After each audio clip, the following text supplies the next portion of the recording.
अनिला जी, मैं आपसे जानना चाहता हूं, अभी तक तो ऐसा लगा है कि चाय में अदरक की तरह होता है विकास के नाम पर वोट, तो ये चाय का जो प्याला 2022 का बनेगा उसमें एक्सप्रेसवे अदरक की तरह तो नहीं हो जाएगा?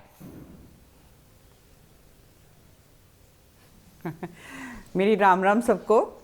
देखिए दीपक जी, जिस प्रकार से विपक्ष और खासतौर से मैं समाजवादी पार्टी के बारे में बात करूं, उछल रहा है, चिढ़ रहा है, बेचैनी है, वो अपने आप में सिद्ध करता है कि जिस संकल्प के साथ योगी आदित्यनाथ जी की सरकार 2017 में बनी थी, उसने वो कर दिखाया है। संकल्प, ये जो आज मैं एक्सप्रेसवे की बात करती हूँ, तो ये संकल्प का प्रतिबिंब है। आधुनिकीकरण जो हम उत्तर प्रदेश में लेकर आए हैं, उसका प्रतिबिंब है। ये उन सब लोगों के मेहनत का नतीजा है, चाहे वो किसान जिनसे भूमि अधिकृत की गई, या वो मजदूर जिन्होंने सड़क बनाने में अपनी खून पसीना लगाया।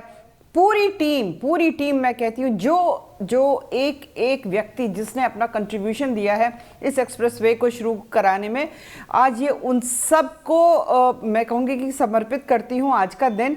और ये हम सब के लिए एक गौरव का दिन है। ये एक ऐसा आधुनिक एक्सप्रेसवे बना है।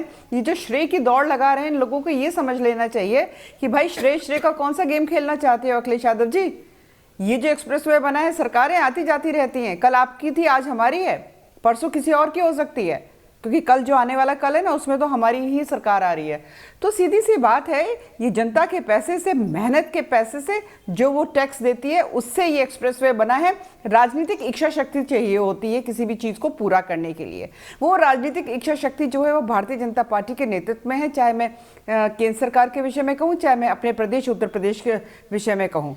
ये 2018 यानी कि जुलाई 2018 में इसका पुनः शिलान्यास कराना पड़ा, क्योंकि हमने देखा था कि 2016 में जब अखिलेश यादव जी ने बहुत आनन फानन में इसका शिलान्यास किया था, और सिंपली ये पेपर पे था, फाइल पे था, कुछ भी नहीं, 25% लैंड एक्विजिशन भी नहीं हुआ था, और टेंडर्स फ्लोट कर दिए गए थे। इसलिए सब कुछ स्क्रैप आउट करके जुलाई 2018 में हमारे नरेंद्र मोदी जी ने इसका दोबारा शिलान्यास किया, और रिकॉर्ड टाइम में ये पूरा हो गया है। और आप इमेजिन करिए, मतलब ये तो एयर स्ट्रिप तो बनी है 3.5 किलोमीटर की यहाँ पे, जो कि पूरे देश में तकरीबन 100 इस तरीके की 100 एयर स्ट्रिप्स बनेंगी, क्योंकि ये मुद्दा इंफ्रास्ट्रक्चर से रिलेटेड है, उसके साथ साथ राष्ट्र की सुरक्षा के साथ भी रिलेटेड है। जिस प्रकार की भाषा का प्रयोग मैं देख रही हूँ कि समाजवादी पार्टी कर रही है, मुझे लगता है शायद उत्तर प्रदेश के लोगों की खुशी में ये अपनी खुशी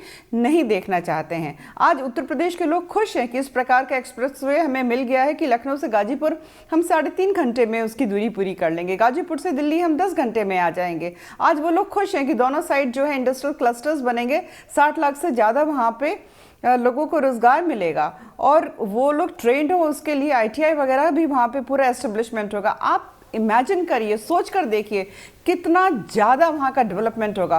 पूर्वांचल से 5 प्रधानमंत्री हमारे देश को मिले हैं, परंतु क्या इन लोगों ने, किसी ने भी सोचा पूर्वांचल के बारे में? आजमगढ़ जो है आतंकगढ़, ठीक है, इसी सवाल को साधना भारती जी के पास ले जाता हूं। साधना भारती जी, पूर्वांचल तो कांग्रेस का कर्म क्षेत्र रहा है, लेकिन 2021 क्यों लग गए लखनऊ से बलिया तक का एक्सप्रेसवे बनते हैं, लखनऊ से गाजीपुर तक का एक्सप्रेसवे बनते?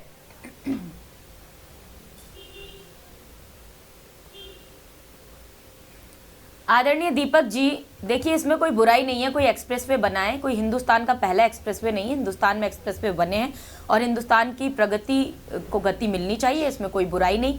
परंतु उस पर इतना राजनीतिकरण, इतना श्रेय लेने की ये कह रही हैं आदरणीय अनिला जी, लड़ाई, अरे लड़ाई तो आप में है कि हमने बना दिया, हमने बना दिया, हमने बना दिया। मैं पूछ रही हूं, आपने अभी राजनीतिक इच्छा शक्ति की बात की, तो आपकी राजनीतिक इच्छा शक्ति तब कहां चली जाती है जब किसी बेटी को न्याय दिलाना होता है? राजनीतिक इच्छा शक्ति तब कहां चली जाती है जब एक वाल्मीकि, चाहे वो अरुण वाल्मीकि हो, चाहे वो मायाराम लोधी, जिनकी मैंने कई बार आपके सामने सवाल किया, आप कभी जवाब नहीं देती, जब उनकी हत्या की जाती है, उनको न्याय दिलाने की बात होती है, तब इच्छा शक्ति कहां चली जाती है? और सबसे बड़ी बात, ये राजनीतिक इच्छा शक्ति मात्र चुनाव से 3 महीने पहले क्यों जागती है आपकी? विगत 4 वर्षों में जो घटनाएं उत्तर प्रदेश के अंदर हुई, मैं तो यही कहूंगी कि देश में और उत्तर प्रदेश में बेरोजगारी और महंगाई की मोदी मार है, और उत्तर प्रदेश में मात्र इवेंट मैनेजमेंट और हेडलाइंस बनाने वालों की योगी सरकार है। ये बात इवेंट मैनेजमेंट करना जानते हैं। अब अगर आप सवाल का जवाब देना चाहती हैं अनिला जी तो अपने समय में दीजिएगा।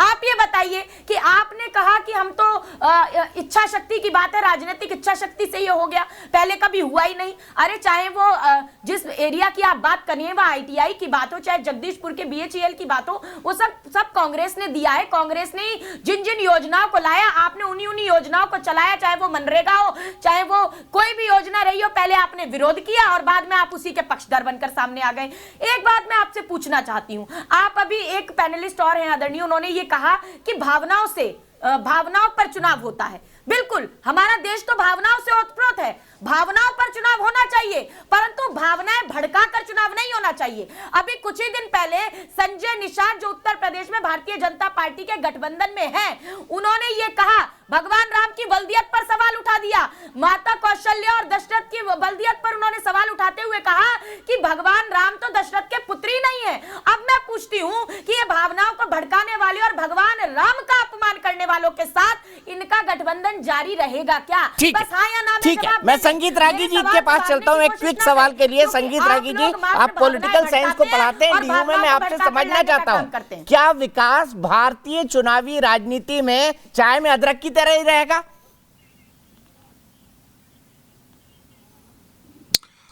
दीपक जी, मैंने राहुल जी को भी सुना और दूसरे पैनलिस्ट को भी सुना। विकास भी क्या भावनात्मक मुद्दा नहीं हो सकता है? मेरे घर में काम करने वाली महिला से मैंने पूछा कि तुम किसको चुनाव में वोट दोगे, तो उसने कहा मैं भारतीय जनता पार्टी को वोट दूंगी। मैंने फिर सवाल पूछा, क्यों वोट दोगी? मुझे घर मिला है, मुझे शौचालय मिला है, हमारी बहू बेटियां शाम के अंधेरे होने का तलाश करती थीं, तब हम अपने शौचालय के लिए जाते थे। तो ये क्या भावनात्मक मुद्दा नहीं है? किसी घर की बेटी को पढ़ने के लिए पैसे नहीं होते थे, क्या ये भावनात्मक मुद्दा नहीं है? मुझे ऐसा लगता है कि हम जब आकलन करते हैं चुनावों का, तो देखिए किसी भी चुनाव को जब आप जीतते हैं तो उसका एक एंकर बिंदु होता है, जिसे आप कह सकते हैं कि वही उसके आपके जो आपका जो चुनाव का एक ढंग से वो लीड करता है। लेकिन साथ ही साथ बहुत सारे ऐसे मुद्दे होते हैं जो उसमें कंट्रीब्यूट करते हैं।